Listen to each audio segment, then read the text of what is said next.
আজকে চাইছিলাম কি নতুন একটা কিছু মাহাবো, ঠিক আছে। এখন ঘরে খুঁজতে খুঁজতে দেখি কি আমার আপু দেখি বাজারের রয়্যাল কিনে নিয়েছিল। পরে সেই রয়্যাল গুলো মাহানোর চিন্তা ভাবনা করলাম। পরে প্রথমেই রয়্যাল গুলোকে সুন্দর একটা কাঁচের বাটিতে নিয়ে নিলাম। নিয়ে এরপরে কসলায় কসলায় ধোয়া শুরু করে দিলাম।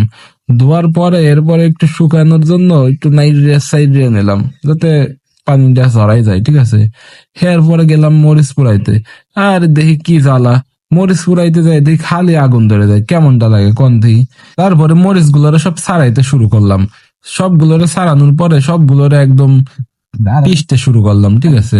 তার মানে একদম সবগুলোরে মিহিন করে নিতে হবে, নাহলে তো হবে না। এরপরে দিয়ে দিলাম লবণ।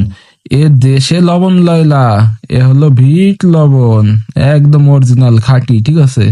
বিট লবণ, আর বিট লবণ দিলে টেস্টে আরো একটু দ্বিগুণ বেড়ে যাবে। তাই কারণে বিট লবণ ইউজ করলাম, সাদা লবণ না। তারপরে ওই বিট লবণ আর মরিচ দিয়ে যে মশলাটা বানাইছি, এই মশলাটা উপর দিয়ে ভালো করে ছিটাই দিয়ে দিলাম। উপরের তে দিচ্ছি কারণ একটা ভাবসাব আছে না গন্ধি। একদম যদি ঠাস করে দিয়ে দিই তাহলে কি কোনো ভাবসাব হয়? এর লেগে একদম সুন্দর করে উপরের তে ফিল্মি স্টাইল, ওই দেখেন না বড় বড় শেপটা যে আমনে দেয়, আমি একটু আমনে দেওয়ার চেষ্টা করলাম। জানি হয় নাই, তবুও দেখি। এরপরে সবগুলোকে সুন্দর করে মাখানো শুরু করলাম। প্রথমে ভাবছিলাম টুকরো টুকরো করে মাখাবো, টুকরো টুকরো করলে ভালো দেখা যায় না। এরপরে চিন্তা করলাম ঠিক আছে তাহলে আলামি বাহাই। কিন্তু আলাম মাহানোর সময় মাঝখান দিয়ে একটু ফেরে নিছি যাতে মশলাটা ঢুকে। এখন হলো খাওয়ার পালা। এখন টেস্ট করবো, আগে থেকেই জিভে জল চলে আসতেছে, ঠিক আছে। এই দেখেন, এটা হলো আমলকি মাখা। এখন সবার প্রথমেই তো আমি টেস্ট করি।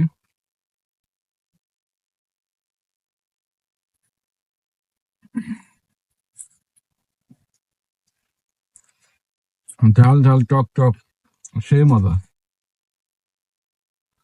আর আপনারা যারা যারা খাইতে চান চলে আসেন আমাদের বাড়ি। দেখাও একটু ভালো করে। আর এরকম ভাবে যে খাইতে পারবে তার জন্য আমার পক্ষ থেকে আই লাভ ইউ। হেলে বিট্টু।